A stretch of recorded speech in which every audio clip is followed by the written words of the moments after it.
Lil Jeff's family was his strength, his biggest supporters, and in many ways, the ones who shaped his path.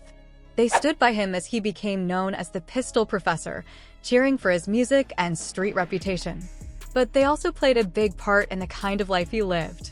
His father had a tough street mindset, and his mother accepted his violent ways without question. His family was deeply connected to both his rise and his tragic end. But after he was gone, what really happened to them?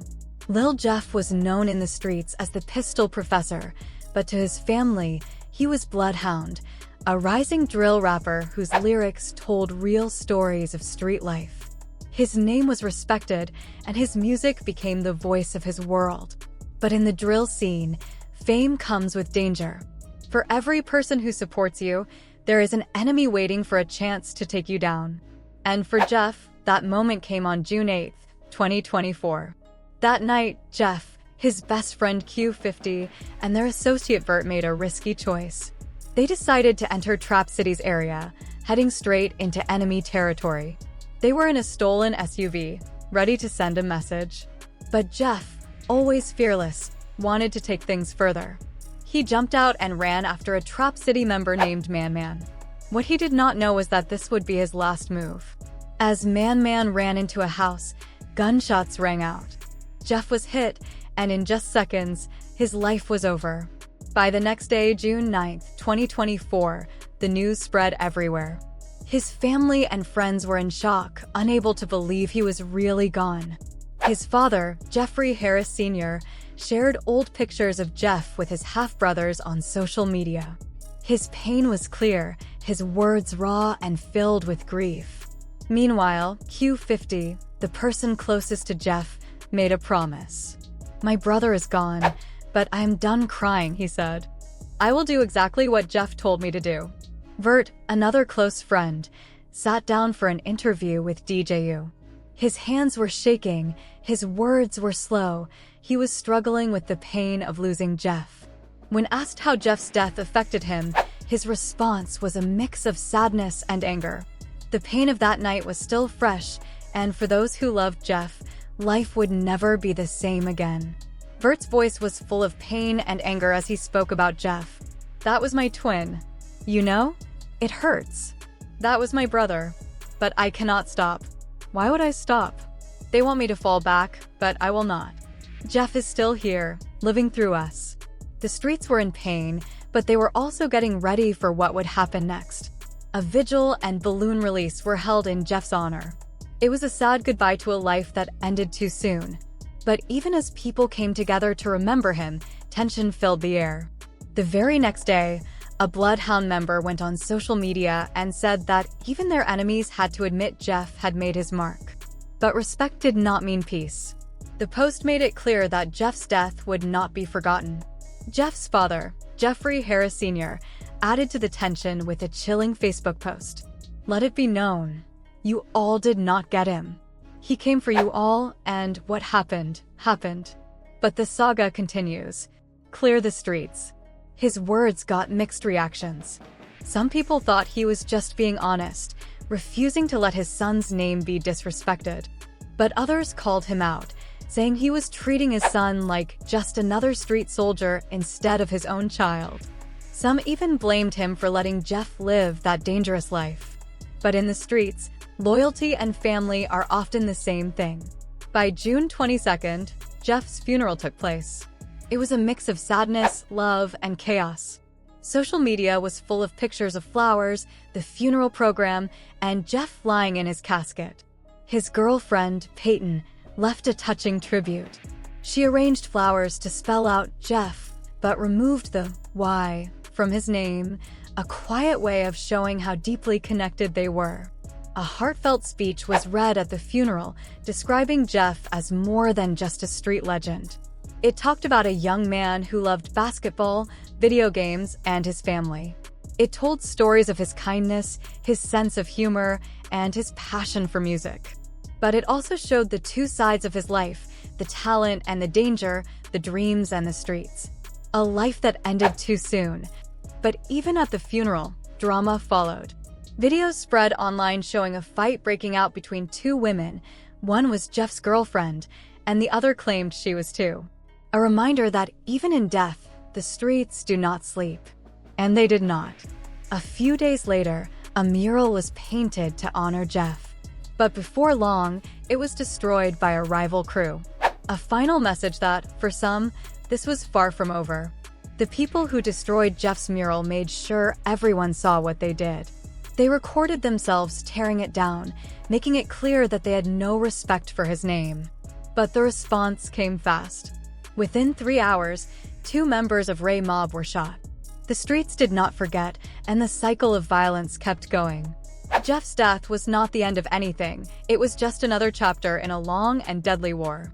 But as Jeff's family mourned him, a deeper truth could not be ignored. They were heartbroken over losing a son, a brother, and a friend, but many people could not help but ask, had they played a part in shaping the man he became? His father's street mentality, his brother's influence, and his family's failure to guide him in a different direction all had an impact. The same people who laid flowers on his grave had, in some ways, helped him become the feared figure the streets knew him as. Lil Jeff was not born into this life. He was shaped by it. The streets did not create him from nothing. They just finished what had already started at home. His journey into the street life was not something that happened overnight. It was a slow process built over years. In an interview, Jeff said that he did not fully step into the streets until he was 18, during his last year of high school in 2020. But his surroundings had been shaping him for a long time. He grew up in a world where violence was normal, and his family played a big role in how he saw life. When someone asked him about his father not being there, Jeff gave a short but powerful answer. He stood on business, so it did not matter for real. That one sentence said a lot. Jeff's father, Jeffrey Harris Sr., was said to be deeply involved in the streets, reportedly connected to 068C Block. But his absence was not just about not being around. It was also about not being there to guide his son. Without a father to look up to, Jeff turned to his older brother, J Boogie. J Boogie, 5 years older than Jeff, had already made a name for himself in the streets. By the time Jeff was old enough to understand what was happening around him, Boogie was already known in the Flipside neighborhood, representing 93rd Street. Jeff saw his brother's life and, over time, followed the same path. Jeff once said, "I have been seeing this my whole life. See what I am saying? I told you I got an older brother, so this is nothing new for real." His words showed how deeply his life was connected to the streets. His older brother, J Boogie, was already involved in that world, and Jeff followed in his footsteps. But it was not just his brother's influence that shaped him. It was also the pain and violence he experienced growing up. One of the biggest moments that changed Jeff's life happened when he was just 11 years old. He saw the murder of Kenny Mack, a well-known member of Chris World, a group connected to his brother. Kenny's death was a huge loss for Chris World, but for Jeff, it was something even deeper. It was his first real experience with street violence. During an Instagram Live, Jeff admitted that seeing Kenny's murder affected him in ways he could not even explain. It was not just a story he heard, it was something he saw with his own eyes. And from that moment, the streets became more than just a place he lived in. They became a part of him. By 2013, J Boogie and other Chris World members were making a name for themselves in the drill music scene. Jeff got pulled into it too. Around that time, they created a new crew called the Bloodhounds. This group became Jeff's second family. They were more than just friends. They were like brothers. They gave him a sense of belonging, but they also pushed him deeper into the life of the streets. Even before Jeff officially joined them, his life was already filled with danger. When he was 14, his family's house was shot up. It was not just random violence, it was a message. Jeff later talked about how a bullet almost hit him. "My house got shot up when I was like 14. The bullet flew right past my face. They shot the back and the front, then blew up the car and set it on fire. It was crazy. I am not going to lie. It almost hit me. See what I am saying?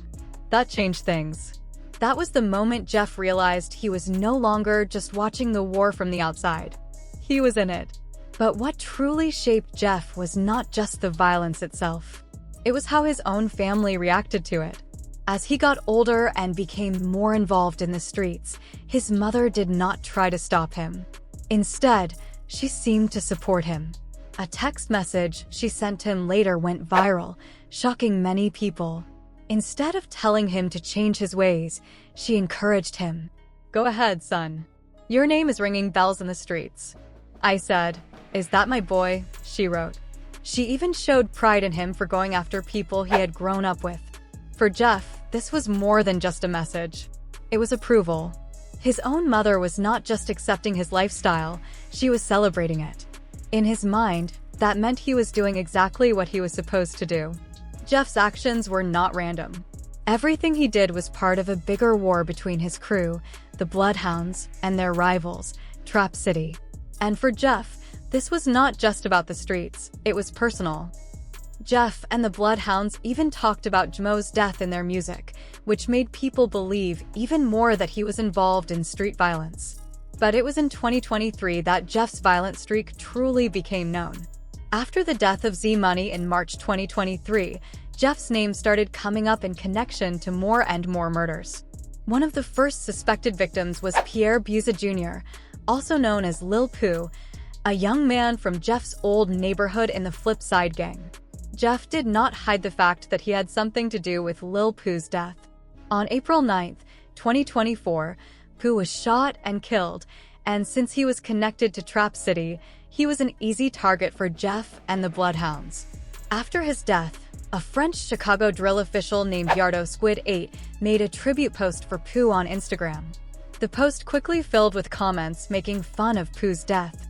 Jeff himself joined in, saying that Pooh had been talking badly about Z Money. It was a chilling moment that made people believe even more that Jeff was involved.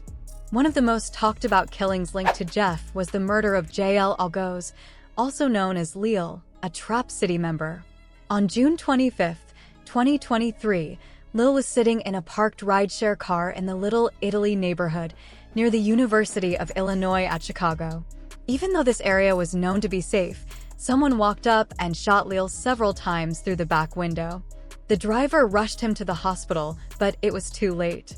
Lil was already gone. What made this killing even more shocking was what happened next. The very next day, Jeff, along with JB and Q50, released their remix of Lil Whitey's song, Coffin. The music video, which had been filmed earlier, started with Q50 showing an old video of Z Money. The title of the song and the timing of its release made it seem like Jeff was sending a message about Lil's murder. This only made people believe even more that Jeff was a real killer. But Jeff's violence was not only in Chicago. People said he also carried out murders in Milwaukee. There were pictures of him with gang members in the city, and Bloodhound songs had lyrics that suggested he was behind killings in other states. However, there was no solid proof to confirm these stories. What made Jeff different was not just the number of murders people believed he committed. It was the way he acted about it.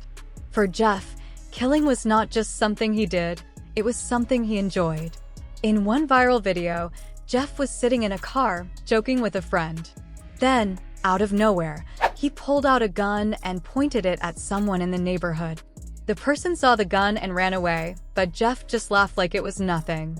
When the video was posted on Reddit, people were shocked at how little he seemed to care. But for those who understood the drill scene, it was not surprising at all.